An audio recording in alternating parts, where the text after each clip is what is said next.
प्रभु या तुम जानो,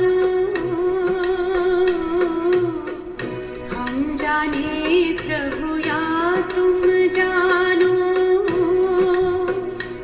हमें तुमसे है कितना प्यार। तुम ही जिगर में, तुम ही नजर में,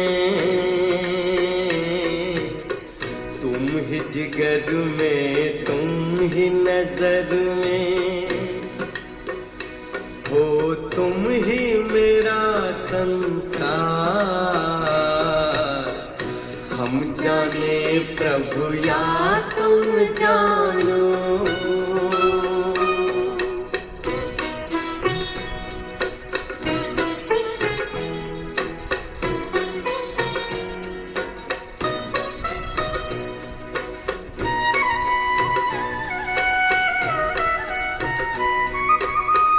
पूछते हैं अपने दिल से, पूछते हैं अपने दिल से, हम कितने महान हैं। दुनिया जिसको ढूंढती है, दुनिया जिसको ढूंढती है, वो हम पर कुर्बान है। खींचता है मन को हमारे, खींचता है मन को हमारे, पल पल तेरा प्यार। हम जाने प्रभु या तुम जानो।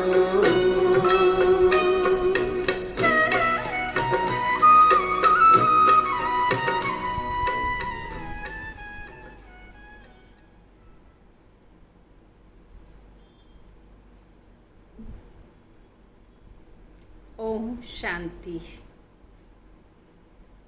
आज 31 अगस्त 2021 के बाप दादा के मधुर महावाक्य सुनेंगे। आज बाबा बच्चों को सेवा के लिए प्रोत्साहित कर रहे हैं। बाबा कहते तुम बच्चे अनेकों स्थानों पर जाकर के बड़े बड़े हॉल लो और उसमें बाबा की प्रदर्शनी लगाओ, जिससे हजारों लोग आकर के प्रदर्शनी द्वारा बाबा के परिचय को पा सकें। बाबा कहते बहुत सारे लोगों के पास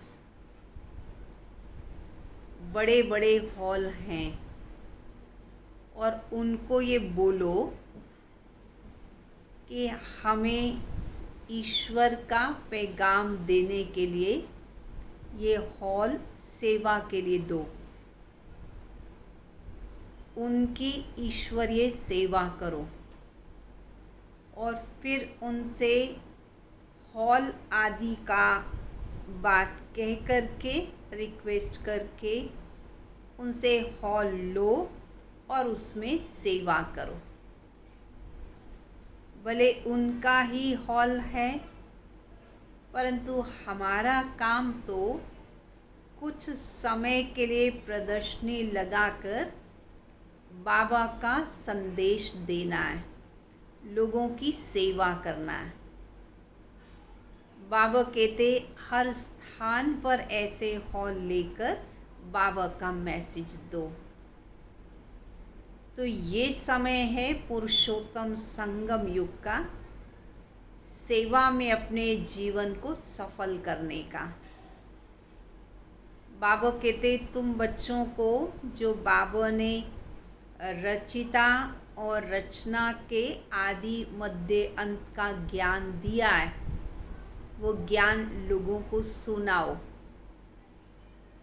तुम बच्चे इस बात को जानते हो कि हम ही सतयुग में पूज्य थे, पवित्र थे, और फिर हम ही 84 जन्म ले करके पुजारी बने, अपवित्र बने, और अब फिर हम बाबा के बने हैं, फिर से पूज्य बनने के लिए, पवित्र बनने के लिए। तो ये मैसेज भी सबको देना है।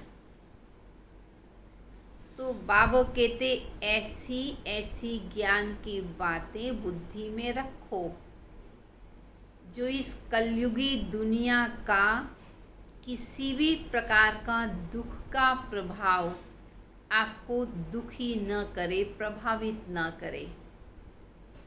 तुम बच्चे हर परिस्थिति में सुखी रह सको। तो ये ज्ञान ही है जो आत्मा में बल भरता है, परिस्थितियों को परिवर्तन करने की शक्ति देता है, क्योंकि दृष्टिकोण को बदल देता है। ज्ञान युक्त दृष्टिकोण हमारे प्रभाव को, हमारी फीलिंग्स को परिवर्तन कर देता है। तो इसलिए बाबा कहते बच्चे अपनी स्व की सेवा करो तो दूसरों की भी सेवा कर सकेंगे। खुद सुख स्वरूप रहेंगे तो दूसरों को भी सुख दे सकेंगे। यही बाबा के बच्चों का कर्तव्य है। सुनेंगे बाबा के शब्द, बाबा के महावाक्य। मीठे बच्चे विशाल बुद्धि बनकर बड़ों बड़ों की ओपिनियन लेकर अनेक आत्माओं का कल्याण करो। जो ऊंचे पद के व्यक्ति हैं उनके ब्रह्मा कुमारी संस्था के प्रति, ज्ञान के प्रति क्या विचार हैं, उनसे रिमार्क्स लो, फिर दूसरों को भी वो बताओ। उनसे हॉल आदि लेकर खूब प्रदर्शनियां लगाओ। प्रश्न है, अभी तुम्हें कौन सी स्मृति आई है जिसका सिमरण करो तो कभी दुखी नहीं होंगे? कौन सी स्मृति बाबा ने दिलाई है जिसको याद करने से कभी भी हम दुखी नहीं होंगे? अभी स्मृति आई है कि हम पूज्य राव थे, राजा थे, फिर रंक बने। अब फिर से बाबा हमें राजा बना रहे हैं। बाबा अभी हमें सारे विश्व का समाचार सुनाते हैं। हम वर्ल्ड की हिस्ट्री, ज्योग्राफी को जान गए हैं। इन्हीं स्मृतियों का सिमरण करते रहो तो कभी अपने को दुखी नहीं समझेंगे, सदा खुश रहेंगे। तो ज्ञान की स्मृतियाँ हमको खुश नसीब बना देती हैं। गीत है, नयनहीन को राह दिखाओ प्रभु। ओम शांति। मीठे मीठे सिक्के लदे रूहानी बच्चों ने गीत की लाइन सुनी। बच्चे समझते हैं कि बाप को मिलना या बाप से वर्षा लेना बहुत सहज है। गाया भी जाता, बाप से एक सेकंड में जीवन मुक्ति का वर्षा मिलता है। क्योंकि जब हमारे पिता हैं, बाप हैं, तो बाप से मिलना या बाप से अधिकार लेना तो कुछ मुश्किल होता ही नहीं है। जीवन मुक्ति माना सुख, शांति, संपत्ति आदि का वर्षा। अब जीवन मुक्ति और जीवन बंध दो अक्षर हैं। जीवन मुक्ति माना जीवन में रहते हुए मुक्त अवस्था, चिंताओं से, फिक्रों से, परेशानियों से, रोग शोक से परे, वह जीवन मुक्त अवस्था। और जीवन बंध माना जीवन में जीते, हर कार्य करते भी हमेशा बंधन में बोझ महसूस होना, हमेशा ऐसे लगना कि हम चाहते नहीं लेकिन फिर भी हमको करना पड़ता है, तो है जीवन बंध। तो ये 2 अक्षर हैं, जीवन मुक्ति और जीवन बंध। बच्चे जानते हैं बाबा हमें जीवन बंध से जीवन मुक्ति में ले जा रहे हैं। इस समय भक्ति मार्ग और रावण राज्य के कारण सब जीवन बंध में है। बाप आकर बंधन से मुक्त करते हैं, वर्षा देते हैं। जैसे बच्चा जन्मा और माँ बाप मित्र संबंधी आदि समझ जाते हैं कि वारिस पैदा हुआ, जैसे ये समझना सहज है कि भाई वो वारिस है, वैसे ये भी सहज है कि तुम बाबा के बने हो, बाबा से वर्षा लेने के लिए। बच्चे कहते हैं बाबा कल्प पहले समान, आप हमको आकर मिले हो, आप हमको वर्षा दे रहे हो, आपसे सहज वर्षा पाने का रास्ता मिला है।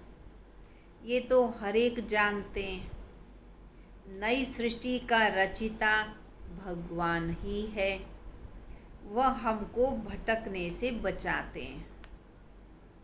कल हम भक्ति करते थे, आज बाप से सहज ज्ञान और राजयोग का रास्ता मिला है। बच्चे अपना अनुभव सुनाते हैं कि हमने बीकेस द्वारा ज्ञान सुना। कौन सी बात सुनी? कि हमारे 2 बाप हैं, एक शरीर का, दूसरा आत्मा का।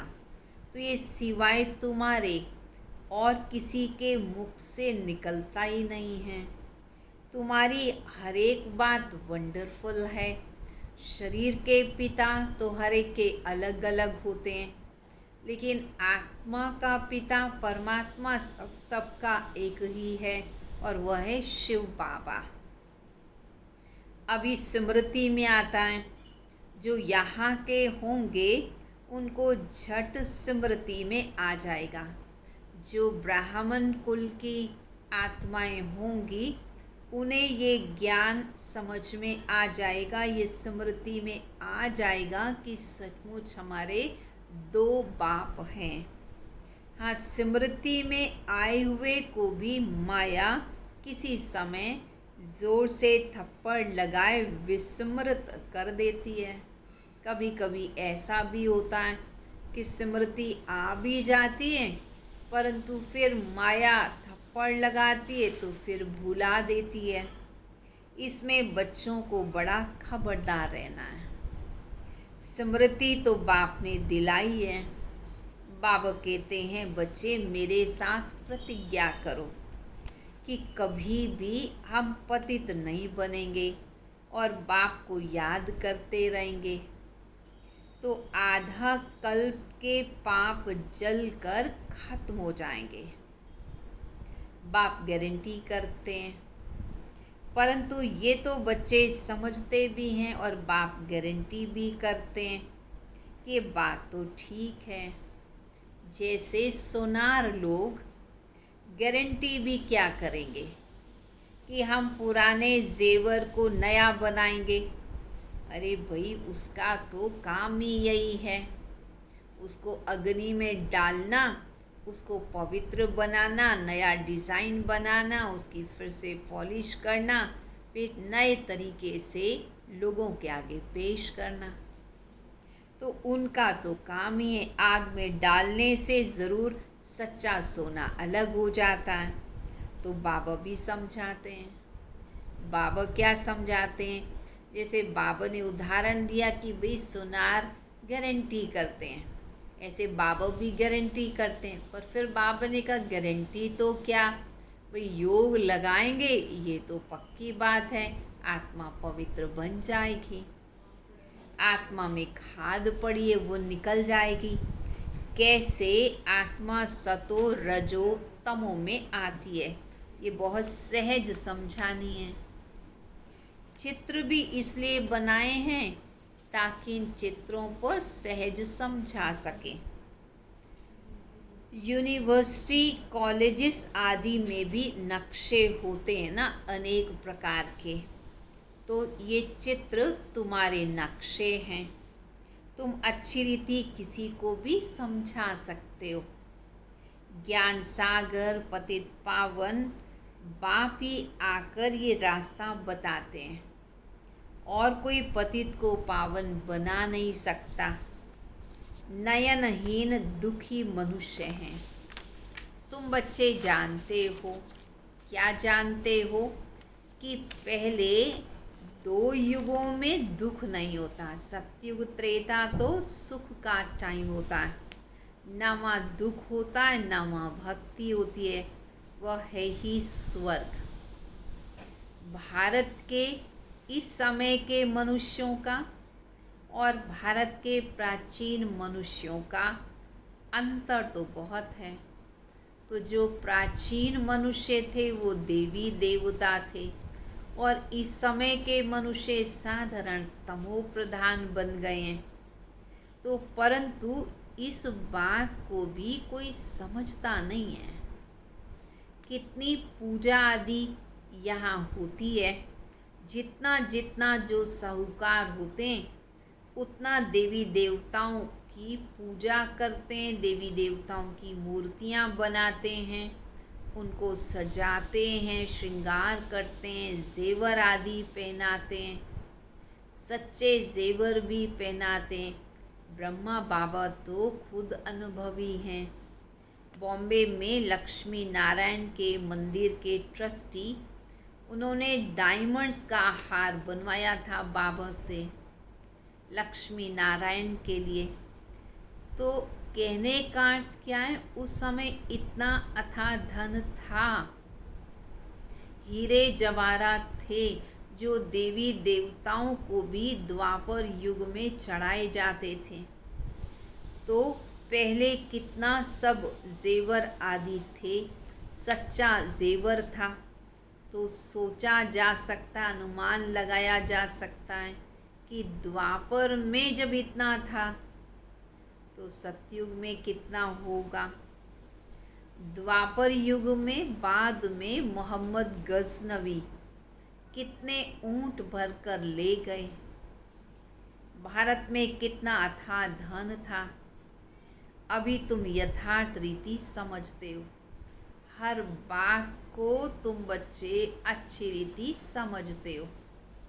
हमारा भारत क्या था, हमारे भारत में तो कुबेर का खजाना था। हीरे जवाहरातों के मंदिर बनाते थे। अभी तो वो चीज़ें है ही नहीं, सब लूट कर ले गए। तब तो ये हाल हो गया है। तुम ही पूज्य राव थे, फिर तुम ही 84 जन्म लेकर पूरे रंग बने हो। ऐसी ऐसी बातें घड़ी घड़ी सिमरण करनी चाहिए, तो फिर कभी भी तुम अपने को दुखी नहीं समझोगे। दिल में सिमरण करते रहेंगे कि हम बाबा से क्या ले रहे हैं। बाप आकर हमको सारे विश्व का समाचार सुनाते हैं। ये वर्ल्ड की हिस्ट्री ज्योग्राफी कोई जानता ही नहीं। तुम जानते हो कि पहले एक धर्म, एक राज्य, एक ही भाषा, एक ही मत, धर्म और राज्य सत्ता भी एक के हाथों में थी। सभी सुखी थे। पीछे आपस में लड़ने झगड़ने लगे और भारत टुकड़े टुकड़े होने लगा। पहले ऐसा नहीं था। वहाँ कोई भी किस्म का दुख नहीं था, बीमारी का नाम निशान नहीं था। उसका नाम ही था स्वर्ग, हेवन। तुमको स्मृति आई है, तुम्हें याद आ गया है। बरोबर कल्प कल्प हमको विस्मृति होती है, फिर स्मृति में आ जाता है। तो बाबा कहते अभी तुम सृष्टि के आदि मध्य अंत को जानते हो। सतयुग में भी ये नॉलेज नहीं होगी। संगम पर ही तुम सबको जानते हो, सतयुग में भी ये नॉलेज नहीं होगी, फिर परंपरा कैसे चल सकती है? उस समय मुख्य तो राजे लोग ही होते हैं। ऋषि मुनि आदि को भी खान पान राजाओं के यहाँ से मिलता है। राजाएं ही ऋषि मुनियों की संभाल किया करते हैं। क्यों? क्योंकि वो पवित्र रहते हैं, पवित्रता को मान देते हैं। उन्होंने त्याग किया है, इसलिए उनको मान देते हैं। प्राचीन भारत का राजयोग प्रसिद्ध है। प्राचीन ऋषि मुनि नहीं कहेंगे, वो तो द्वापर युग में आते हैं। वह राजाओं के आधार पर चलते हैं। कहते हम रचिता और रचना को नहीं जानते। द्वापर युग के ऋषि मुनियों ने भी क्या कह दिया कि हम रचिता और रचना के आदि मध्यंत को नहीं जानते। बाबा कहते ये खुद राजाएं भी नहीं जानते। इस दुनिया में कोई भी इस नॉलेज को जानते ही नहीं। और अभी तुम बच्चे कितने समझदार बने हो। लक्ष्मी नारायण के मंदिर जो बनाते हैं उनको तुम लिख सकते हो। इतने लाखों रुपया खर्च कर मंदिर बनाया, परंतु लक्ष्मी नारायण की जीवन कहानी का आपको पता है? इन्होंने राज्य कैसे पाया, फिर कहाँ चले गए, फिर कहाँ गए ये लक्ष्मी नारायण, और अभी कहाँ हैं? तो आओ तो हम आपको सब राज बता सकते हैं। ऐसा बाबा कहते तुम औरों को बताओ, ऐसा उनको लिख सकते हो। तुम बच्चे तो हरे की जीवन कहानी को जान चुके हो ना, तो क्यों नहीं लिखना चाहिए? उनको लिखो कि हमको टाइम दो, तो हम एक एक की जीवन कहानी आपको बताएंगे। शिव के मंदिर जो बनाते उनको भी तुम लिख सकते हो। बनारस में शिव का मंदिर कितना बड़ा है, तो कोशिश करनी चाहिए बड़ों बड़ों को समझाएं, क्योंकि बड़े समझेंगे तो अपना आप छोटों को समझा देंगे। अनेकों का कल्याण उनके द्वारा ही हो जाएगा। बड़े आदमी समझ गए तो उनका आवाज़ सब तक पहुंच जाता है। गरीब लोग तो झट सुन लेते हैं, मदद तो बड़ों की लेनी है, ओपिनियन भी बड़ों बड़ों की लिखवानी है, क्योंकि उनका आवाज़ मदद करता है। लोगों को ये ख्याल आएगा कि अच्छा इतने बड़े ने भी ये बात कही है, तो ज़रूर कुछ समझा होगा, तब तो कही है, तब तो लिखी है। तो उनके आवाज़ से ही लोगों का कल्याण हो जाता है। तो वास्तव में शिव बाबा कहते बच्चे तुम्हें सबका कल्याण करना है, कोई छोटा हो बड़ा हो, परंतु सबको बाबा का पैगाम देना है। तुम प्रेसिडेंट को भी समझा सकते हो। बहुत लोग हैं अच्छा अच्छा तो कहते हैं, परंतु अच्छा बनने का यत्न नहीं करते हैं। चीफ मिनिस्टर, गवर्नर आदि ओपनिंग करते हैं तो लिखते हैं कि बीकेस तो बहुत अच्छा सहज ईश्वर से मिलने का रास्ता बताते हैं, परंतु ईश्वर क्या चीज़ है ये कुछ भी समझते नहीं। सिर्फ उस समय कह देते हैं रास्ता बड़ा अच्छा है, शांति मिलने का मार्ग अच्छा है, परंतु खुद समझते नहीं हैं। तो बाबा बड़ों बड़ों को समझाने के लिए कहते हैं। बड़े बड़े मनुष्यों से बड़े बड़े जो नामी ग्रामी हॉल हैं वो सेवा के लिए लो, बोलो हम सब मनुष्यों के कल्याण के लिए ये प्रदर्शनी हमेशा के लिए रखना चाहते हैं। सिर्फ एडवर्टाइजमेंट करनी है। ऐसे 50 या 100 हॉल लेने चाहिए। भारत तो इतना बड़ा है, एक एक शहर में 10-12 हॉल तो लो। अखबारों में भी पढ़ जाए कि इतने हॉल्स में यहाँ यहाँ ये प्रदर्शनी लगी हुई है। जिनको समझना हो वो आकर समझो, तो कितनों का कल्याण एक साथ हो जाएगा। बच्चों को बड़ा विशाल बुद्धि बनना चाहिए। सेवा के लिए हॉल लें, निर्माणता से जाकर बात करें, रूहानियत से जाकर बात करें, निश्चय के आधार से बात करें। फिर उनसे हॉल लेकर उसमें प्रदर्शनी लगाएं और लोगों को समझाएं। सर्विस बच्चों को करनी है। बाप सब बच्चों को कहते प्रदर्शनियाँ बहुत ज़ोर शोर से करो। बाबा तैयारी करा रहे हैं, बच्चों को कोशिश करनी चाहिए। ये सब समझने की बातें हैं। भगवान आते हैं, प्रजापिता ब्रह्मा द्वारा रचना रचते हैं प्रजा की, तो ज़रूर कितने ब्राह्मण रचे होंगे और अब फिर से रच रहे हैं। कितने ब्राह्मण ब्राह्मणियाँ हैं। बाबा ये ब्राह्मण धर्म रचते हैं संगम युग पर। तुम प्रैक्टिकल में देख भी रहे हो, समझ भी रहे हो। तुम बच्चे समझते हो बाबा आते तब हैं जब पति दुनिया को पावन बनाना होता है। ये भी जानते हो परमात्मा प्रजापिता ब्रह्मा द्वारा ही रचना रचते हैं, परंतु कब रचते हैं ये किसी को मालूम नहीं है।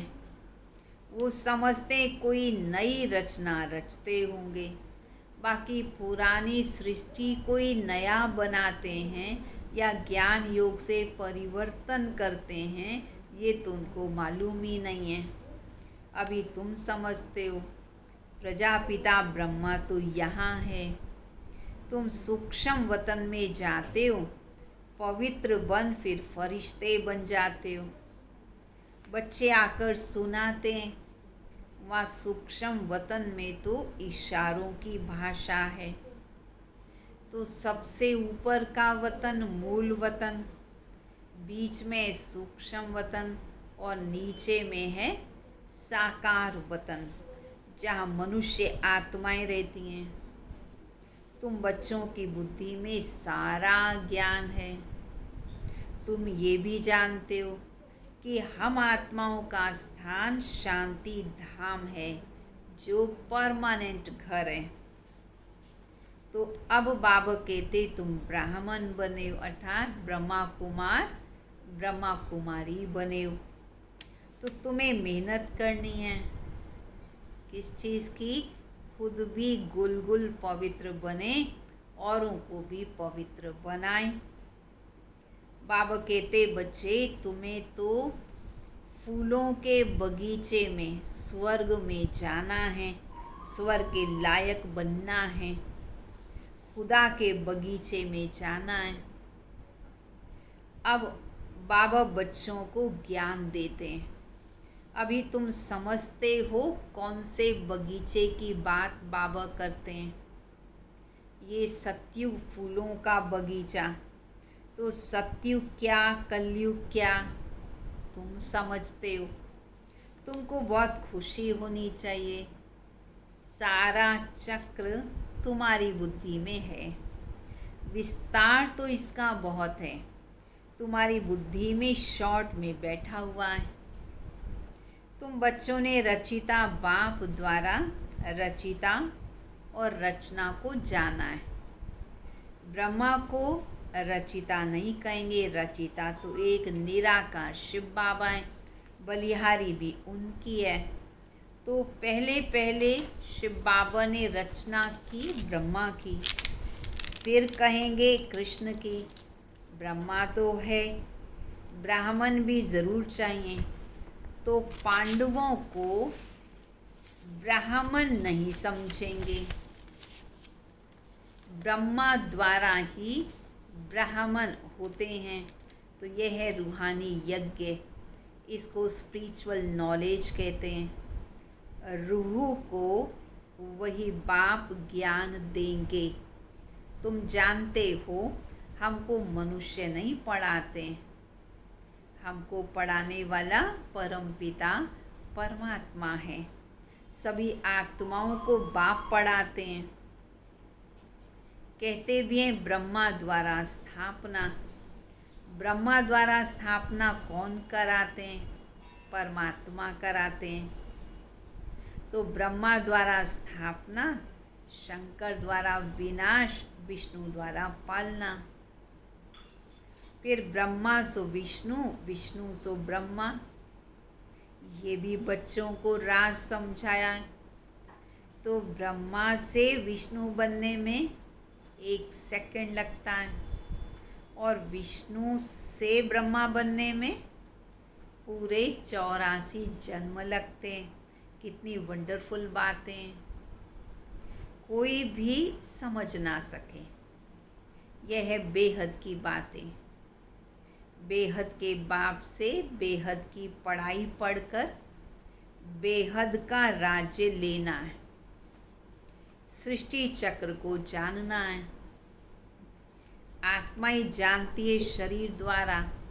ऐसे नहीं कि शरीर नॉलेज लेता है आत्मा द्वारा, नहीं, आत्मा नॉलेज लेती है शरीर द्वारा।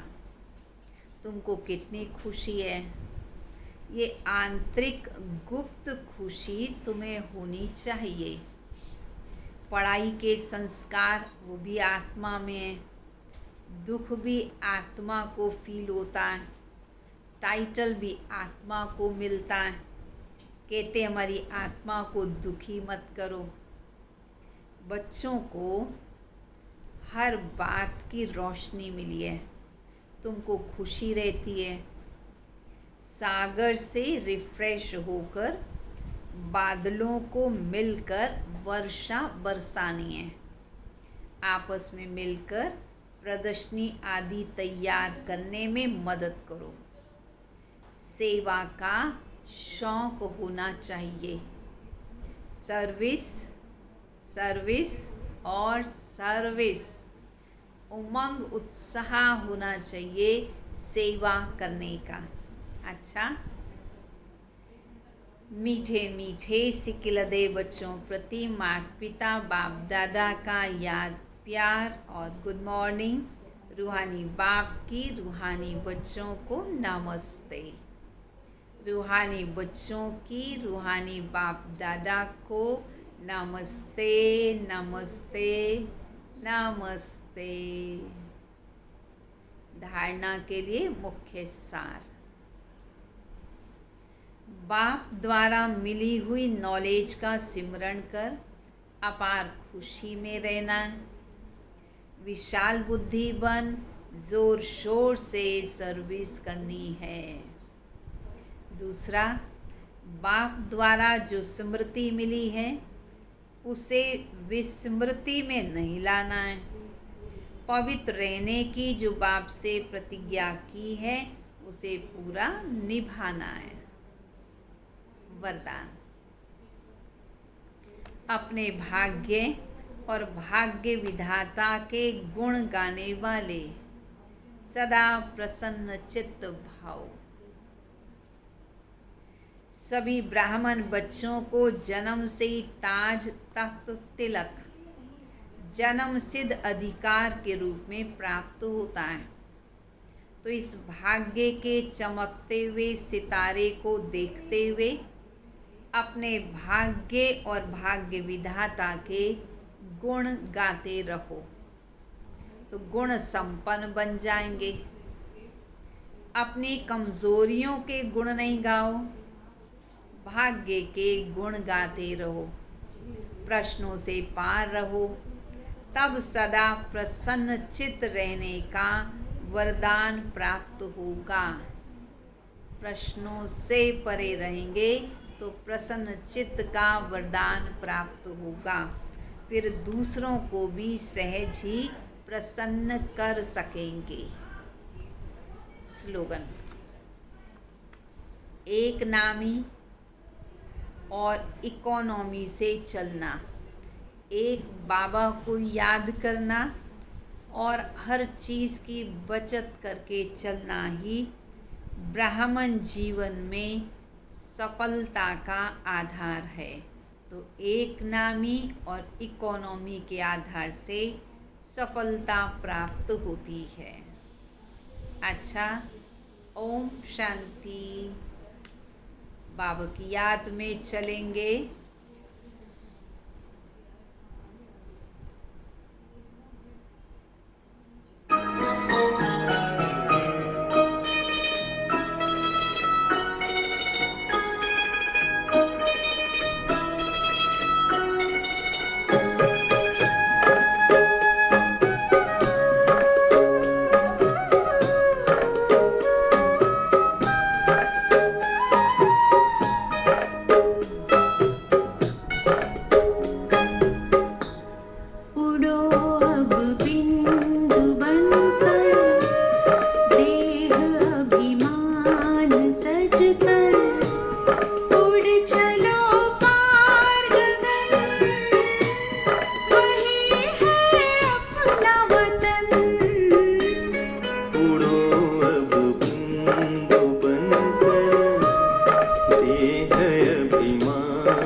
बाबा बाहें फैलाए, हर घड़ी मुस्कुराते, मना लो मन से मिलन, मना लो मन से मिलन, उड़ चलो पार गगन, वही है अपना वतन।